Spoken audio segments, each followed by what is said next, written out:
Hello my dear student. तो कैसे आप सब? मैं आशा करता हूँ कि आप लोग बहुत अच्छे होंगे। तो चलिए आज बिना देरी करते हुए फिर से प्रश्नों की तरफ चलते हैं। उससे पहले मैं बता दूं कि आज टॉप 10 क्वेश्चन नहीं होगा। आज सारे भी क्लास जितने भी हुआ है उनका एनालाइज हो जाएगा। आज उन सब का टेस्ट हो जाएगा क्योंकि आज संडे भी है, तो मैंने सोचा क्यों ना उन प्रश्नों को एक बार रिवाइज कर लिया जाए। तो चलिए चलते हैं बिना देरी करते हुए माय डियर स्टूडेंट, और देखते हैं कि प्रश्न जो पिछला दिनों में मैंने कराया है वो कौन सा प्रश्न है जो कि काफ़ी वीवीआई है। लास्ट तक आप जुड़े रहेंगे तो काफ़ी आप लोग को बेनिफिट होगा।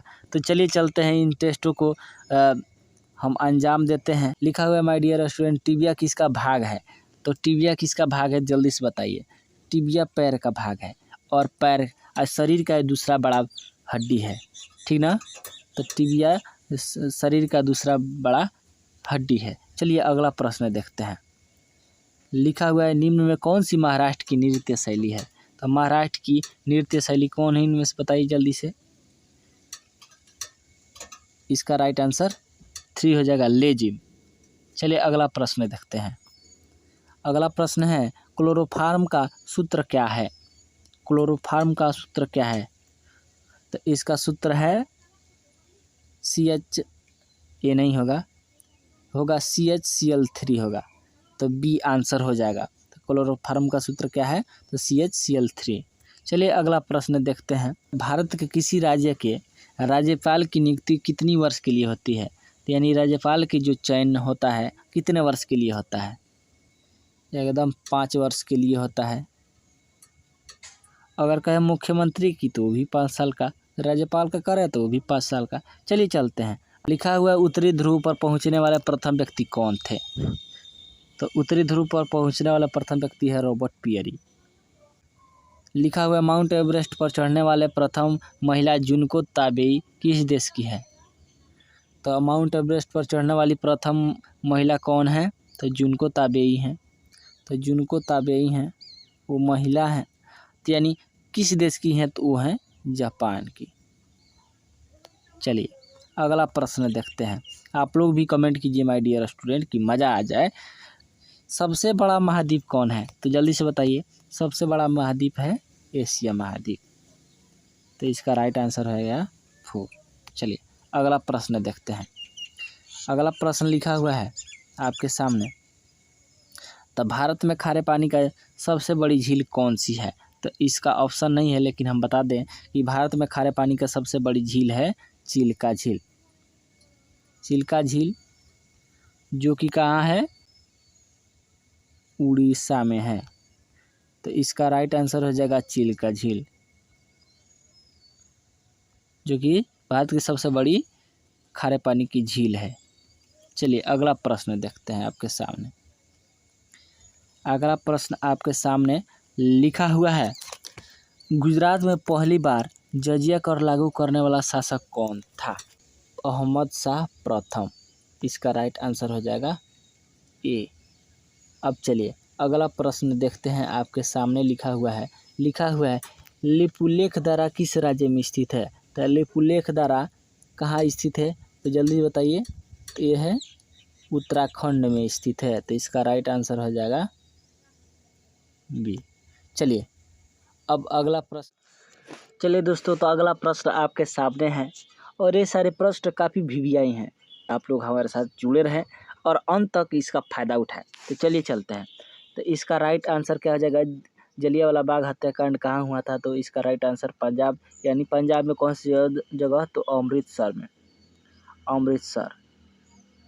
और यहाँ से अमृतसर से जो स्वर्ण मंदिर की दूरी है कितनी है?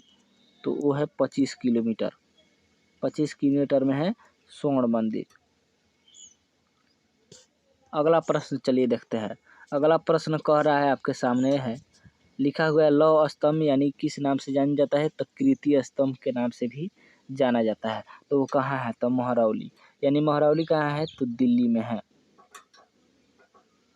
चलिए अगला प्रश्न देखते हैं।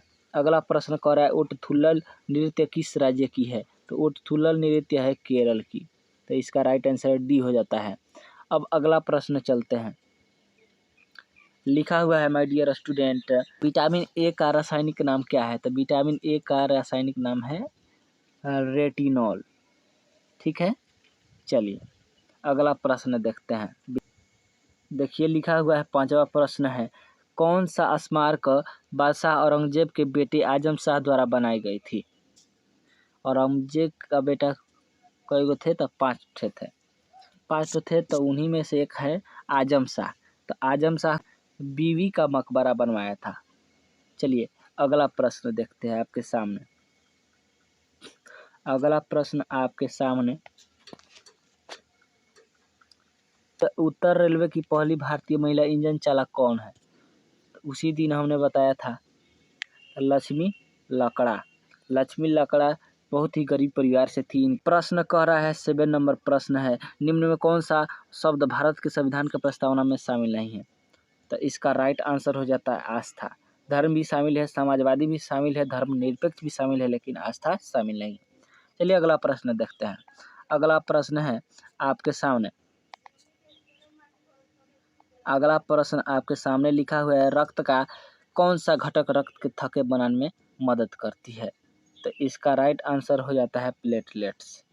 क्या हो जाता है, प्लेटलेट्स। अगला प्रश्न चलते हैं।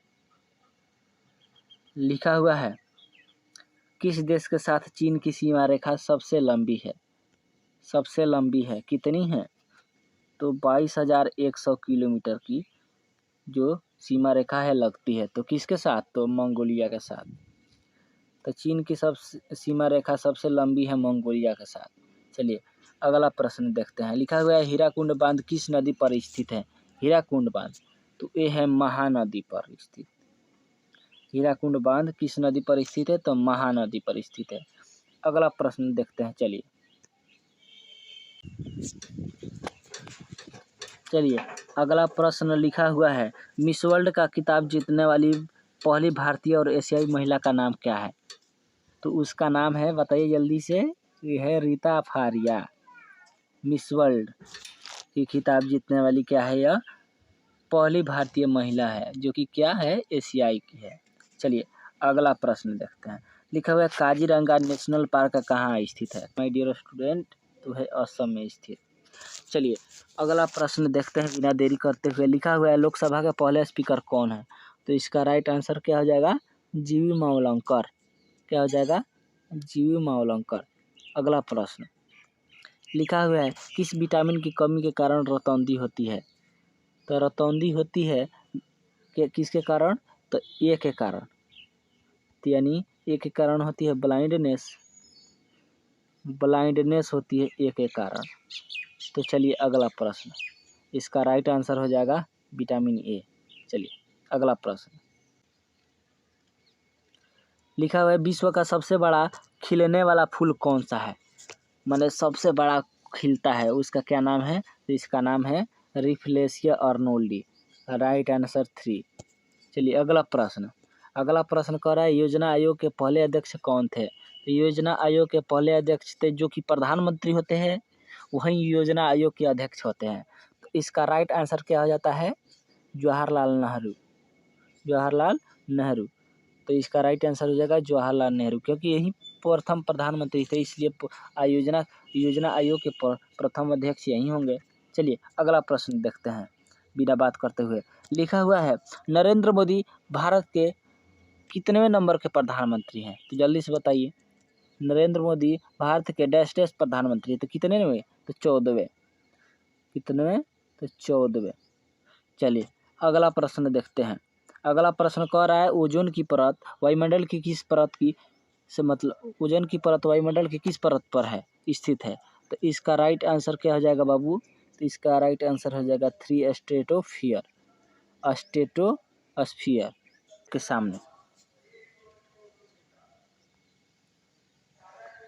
लिखा हुआ है, पणजी किस भारतीय राज्य की राजधानी है। तो पणजी बताइए जल्दी से, ये किसकी राजधानी है बाबू, तो ये है गोवा की राजधानी है। तो इसका राइट आंसर हो जाएगा गोवा। अगला प्रश्न देखते हैं। लिखा हुआ है, वर्ल्ड वाइड वेब का आविष्कार किसके द्वारा किया गया। यानी www का आविष्कार किसके द्वारा किया गया, तो यह है टिम बर्नर्स-ली द्वारा। टिम बर्नर्स-ली के द्वारा किया गया। चलिए अगला प्रश्न नहीं है, ये आप लोग के लिए नोट है। जो कि हम एक बार रिपीट कराते रहते हैं। तो चलिए देखते हैं क्या है। तो लिखा हुआ है औरंगजेब का पुत्र कौन था। औरंगजेब का पुत्र कौन था। तो औरंगजेब के पुत्र 5 थे। इसके पुत्र 5 थे। तो इन्हीं में से एक था डी वाला, शाहजहां। चलिए चलते हैं, अगला प्रश्न देखते हैं। हाँ, लिखा हुआ है विटामिन सी को और किस नाम से जाना जाता है। तो विटामिन सी को जल्दी से बताइए किस नाम से जाना जाता है। तो विटामिन सी को हम एस्कॉर्बिक एसिड के नाम से जानते हैं। किस एसिड के नाम से जानते हैं। एस्कॉर्बिक एसिड के नाम से जानते हैं। चलिए अगला प्रश्न देखते हैं। लिखा हुआ है मिलान करें। तो चलिए हम लोग मिलान करते हैं कि क्या चीज़ें हैं। तो चलिए लिखा हुआ है तो विटामिन ए को हम लोग जानते हैं रेटिनॉल के नाम से, और विटामिन बी को किस नाम से जानते हैं। तो थायमिन के नाम से, और विटामिन सी को एस्कॉर्बिक के नाम से। अब कहेगा विटामिन बी को टोकोफेरोल के नाम से जाना जाता है। तो नहीं, ये नहीं होगा। इसका विटामिन डी को हम लोग जानते हैं कैल्सीफेरोल के नाम से। विटामिन डी को हम लोग जानते हैं कैल्सीफेरोल के नाम से। और क्या है तो और ये है विटामिन ई की टोकोफेरोल। ई को हम लोग जानते हैं टोकोफेरोल। ठीक है। तो चलिए अगला प्रश्न देखते हैं कि क्या है। अगला प्रश्न आपके सामने है, बहुत ही शानदार प्रश्न है जो कि स्लोगन से लिया गया है। तो दिल्ली चलो का नारा किसने दिया था। बताइए जल्दी से, दिल्ली चलो का नारा किसने दिया था। तो ये दिए थे सुभाष चंद्र बोस जी ने। तो इसका राइट आंसर हो जाएगा सुभाष चंद्र बोस। अगला प्रश्न आपके सामने लिखा हुआ है डू एंड डाई यानी करो या मरो का नारा किसने दिया था। करो या मरो का नारा किसने दिया था। तो ये दिए थे Mahatma Gandhi ji. Do and die का स्लोगन कौन दिए थे। तो महात्मा गांधी जी। चलिए अगला प्रश्न आपके सामने लिखा हुआ है भारतेंदु हरिश्चंद्र की रचना इनमें से कौन सी है। भारतेंदु हरिश्चंद्र की रचना इनमें से कौन सी है। तो भारत दुर्दशा। क्या है। तो भारत दुर्दशा। चलिए अगला प्रश्न लिखा हुआ है भारत में सर्वप्रथम रेलगाड़ी किस वर्ष चलाई गई थी। तो भारत में सर्वप्रथम रेलगाड़ी चलाई गई थी 1853 में। यानी कब। तो 16 अप्रैल को। 16 अप्रैल को यानी 1853 में पहली बार रेलगाड़ी चलाई गई थी। तो चलिए अगला प्रश्न आपके सामने लिखा हुआ है देश में सर्वाधिक लंबी दूरी तय करने वाली रेलगाड़ी कौन सी। तो विवेक एक्सप्रेस है। ये हो गया था। देश का सर्वश्रेष्ठ प्राकृतिक बंदरगाह कौन है। देश का सबसे बड़ा प्राकृतिक बंदरगाह कौन है। तो विशाखापट्टनम है। इसका राइट आंसर क्या हो जाता है। बी हो जाता है। अगला प्रश्न देखते हैं। लिखा हुआ है कुछ बंदरगाह के विषय में लिखा हुआ है। लिखा है ज्वारीय बंदरगाह कांड है। यानी ज्वारीय बंदरगाह कौन है। तो इसका नाम कांड है। सबसे बड़ा बंदरगाह है मुंबई में। राष्ट्रीय बंदरगाह कौन है। तो दहेज। ज्वारीय बंदरगाह है कांड। सबसे बड़ा बंदरगाह मुंबई। रासायनिक बंदरगाह है दहेज। चलिए अगला प्रश्न लिखा हुआ है न्यूनतम साक्षरता दर वाला राज्य कौन है। तो न्यूनतम साक्षरता दर वाला राज्य है बिहार। इसका राइट आंसर ए हो जाएगा। तो चलिए अगला प्रश्न देखते हैं। सामने लिखा हुआ है रौलट एक्ट भारत में कब लागू किया गया। तो रौलट एक्ट भारत में कब लागू किया गया। तो 1919 को लागू किया गया। कब लागू किया गया। तो 1919 में। चलिए अगला प्रश्न आपके सामने लिखा हुआ है भारतीय संविधान में एमएलए का पूरा रूप क्या होता है। जल्दी से बताइए। इसका राइट आंसर क्या हो जाएगा बताइए जल्दी से। तो इसका राइट आंसर हो जाएगा ए member of legislative assembly MLA। लिखा हुआ है राज्यसभा में सदस्यों का निर्वाचन कौन करता है। राज्यसभा में सदस्यों का निर्वाचन कौन करता है। तो जल्दी से इसका राइट आंसर होगा क्या। तो इसका राइट आंसर हो जाएगा सी विधानसभा में निर्वाचित सदस्य हो जाएगा। चलिए अगला प्रश्न आपके सामने प्रस्तुत हो रहा है। लिखा हुआ है भारत की तरफ आने वाली समुद्री मार्ग की खोज किसने की थी। जल्दी से बताइए। तो हम आपको बता भी देते हैं कि क्या हो जाएगा पुर्तगाली होते हैं। ने भारत की तरफ आने वाले समुद्री मार्ग की खोज किसने की थी? तो पुर्तगालियों ने की थी। तो कौन सा पुर्तगाली था इसमें? तो वास्को डी गामा जी थे। तो चलिए अगला प्रश्न कह रहा है सब्सक्राइब एंड लाइक। आप लोग को अपडेट पाना होगा तो आप सब्सक्राइब कीजिए और आपको पसंद आ रहा है तो लाइक कीजिए हीरो स्टडी को। तो चलिए माय डियर स्टूडेंट अगला प्रश्न देखते हैं। लिखा हुआ है सर्वप्रथम तोप तथा बंदूक का प्रयोग करने वाला शासक था कौन? सर्वप्रथम तोप और बंदूक का प्रयोग करने वाला था बाबर था। बहुत ही खतरनाक था। चलिए अगला प्रश्न देखते हैं। लिखा हुआ आगरा शहर की स्थापना किसके द्वारा की गई? आगरा शहर की स्थापना किसके द्वारा की गई? तो सिकंदर लोदी के द्वारा की गई। किसके द्वारा? तो सिकंदर लोदी। आगरा में कहा क्या है आप लोगों को पता ही है। चलिए एयर बैग का आविष्कार किसने किया था? तो एयर बैग का आविष्कार किया था, बताइए जल्दी से। ये भी नहीं होगा, ये भी नहीं होगा, ये भी नहीं होगा। इसका राइट आंसर होगा एसन जॉर्डनॉफ। एयर बैग का आविष्कार कौन किए थे? तो एसन जॉर्डनॉफ ने किया था। चलिए अगला प्रश्न आपके सामने। अगला प्रश्न है लिखा हुआ छत्रपति शिवाजी महाराज किस वंश के शासक थे? तो छत्रपति शिवाजी महाराज ये मराठा वंश के शासक थे।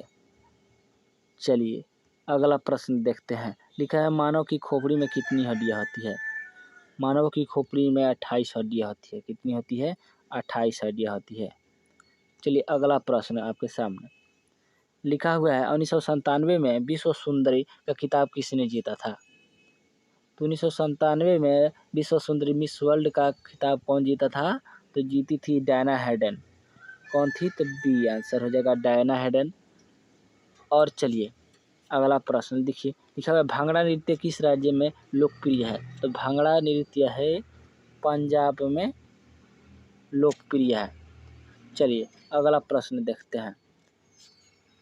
लिखा हुआ है जो जिला दारा जास्कर पर्वत श्रेणी में स्थित है। जो जिला दारा है कहाँ पे स्थित है? जास्कर पर्वत श्रेणी में। और अगला प्रश्न देखिए क्या है। लिखा हुआ पदार्थ का परमाणु सिद्धांत किसने प्रतिपादित किया? तो पदार्थ का परमाणु सिद्धांत किसने प्रतिपादित किया माय डियर स्टूडेंट? तो इसका राइट आंसर हो जाता है डाल्टन। चलिए अगला प्रश्न। अगला प्रश्न आपके सामने है। लिखा हुआ है भूकंप की शक्ति के परिमाण को किस पैमाने पर व्यक्त किया जाता है? तो इसका राइट आंसर हो जाता है रिएक्टर स्केल। अगला प्रश्न। लिखा है सालार जंग संग्रहालय कहाँ स्थित है? सालार जंग संग्रहालय कहाँ स्थित है? तो ये है हैदराबाद में स्थित है माय डियर स्टूडेंट। अब चलिए लिखा हुआ है नासा द्वारा खोजे गए 8वें ग्रह केपलर 90 की परिक्रमा कौन कर रहा है? तो केपलर 90 की परिक्रमा कर रहा है केपलर 90i। तो इसका राइट आंसर हो जाएगा सी। चलिए अगला प्रश्न। लिखा हुआ है राष्ट्रीय मतदाता दिवस कब मनाया जाता है? तो राष्ट्रीय मतदाता दिवस 25 जनवरी को मनाया जाता है। 25 जनवरी को राष्ट्रीय मतदाता दिवस मनाया जाता है। अगला प्रश्न आपके सामने लिखा है भारत का सर्वोच्च सम्मान कौन सा है? सर्वोच्च सम्मान है भारत रत्न। भारत का सर्वोच्च सम्मान है भारत रत्न। और दूसरा कौन है? दूसरा सर्वोच्च सम्मान है पद्म विभूषण। ठीक ना? तो चलिए अगला प्रश्न देखते हैं। लिखा हुआ नोट है एशियाई विकास बैंक का मुख्यालय कहाँ है? तो एशियाई विकास बैंक का मुख्यालय है मनीला जो कि फिलीपींस में है। देखिए यहाँ पे है सबसे बड़ा पुरस्कार कौन है? तो है भारत रत्न। और कहे दूसरा तो पद्म विभूषण। चलिए अब अगला देखते हैं। अगला टेस्ट क्या है आपके सामने प्रस्तुत है माय डियर स्टूडेंट। लिखा हुआ जय हिंद। जय हिंद माय डियर स्टूडेंट। और चलिए मन लगाकर आप लोग टेस्ट दीजिए। चलिए अगला प्रश्न लिखा हुआ है संविधान की कुंजी किसे कहा जाता है? तो संविधान की कुंजी कहा जाता है किसे कहा जाता है? तो संविधान की प्रस्तावना को संविधान की चाबी कहा जाता है। चलिए अगला प्रश्न क्या है? अगला प्रश्न है लिखा हुआ है भारत में संविधान का संरक्षक किसे कहा जाता है? तो संविधान का संरक्षक किसे कहा जाता है? तो बताइए जल्दी से। तो इसके कहते हैं सर्वोच्च न्यायालय। सर्वोच्च न्यायालय को क्या कहते हैं? संविधान के संरक्षक कहते हैं। चलिए अगला प्रश्न है, लिखा हुआ है राष्ट्रीय आपात की उद्घोषणा का आधार क्या है? तो सबसे पहले आपको बता दें कि राष्ट्रीय आपात कौन से अनुच्छेद में आते हैं? तो 352 से 360 में क्या आते हैं? राष्ट्रीय आपात की उद्घोषणा होती है। तो यही चीज़ है, तो इसका राइट आंसर क्या आ जाएगा? राष्ट्रीय आपात की उद्घोषणा का आधार क्या है? तो युद्ध होता है, ये भी सही है। बाह्य आक्रमण भी होता है, सशस्त्र विद्रोह भी होता है, तो इसका राइट आंसर 4 हो जाएगा, ये 3 हो जाएगा। लास्ट प्रश्न आपके सामने लिखा हुआ है, एकदम लास्ट प्रश्न है। लिखा हुआ है अंतर्राष्ट्रीय योग दिवस कब मनाया जाता है? तो अंतर्राष्ट्रीय योग दिवस मनाया जाता है, हाल ही में मनाया गया 21 जून को, 21 जून को। चलिए इसका अब अगला प्रश्न देखते हैं। लिखा हुआ है सौरमंडल के बाहर जो सिरियस नामक चमकीले तारे हैं, उसे किस नाम से जाना जाता है? जल्दी से बताइए। इसी दिन हमने बताया था बहुत ही कॉमेडियन तरीके से। तो इसका राइट आंसर क्या हो जाएगा? डॉग स्टार, जो कि सिरियस नामक जो चमकीले तारे हैं उससे दूसरा नाम है डॉग स्टार। चलिए अगला प्रश्न है डॉग स्टार है, ठीक ना। चलिए समुद्रगुप्त के दरबारी कवि कौन है? तो समुद्रगुप्त के दरबारी कवि है हरिश्चंद्र। अगला प्रश्न देखते हैं। चलिए ठीक है, दुनिया की पहली भूमिगत रेलवे प्रणाली कहाँ शुरू की गई? तो दुनिया की पहली भूमिगत रेलवे प्रणाली कहाँ शुरू की गई? तो एक की गई लंदन में। आप सॉन्ग भी सुनेंगे लंदन के बारे में, बहुत ही मज़ा आता है। चलिए अगला प्रश्न देखते हैं। तो चलिए दोस्तों, आपका प्रश्न समाप्त हुआ माय डियर स्टूडेंट, और आज की टेस्ट यहीं पे समाप्त होती है। और ये जो टॉप 10 क्वेश्चन हैं, काफ़ी VVI हैं। टॉप 10 क्वेश्चन को क्या किया हमने, आज सारे दिनों के साथ एक सप्ताह की जो थी उसको हमने टेस्ट कर लिया, और आप लोग को एक बार एनालाइज हमने कर दिया, और काफ़ी VVI हैं। तो आप लोग हमारे साथ जुड़े रहें हीरो स्टडी के साथ, और काफ़ी बेहतर होने वाला है। तो चलिए माय डियर स्टूडेंट, अब चलते हैं। अब आज की क्लास यहीं पे समाप्त होता है, और कल फिर से हम टॉप 10 क्वेश्चन लेकर सुबह में आएंगे। तो चलिए माय डियर स्टूडेंट, जय हिंद, जय भारत।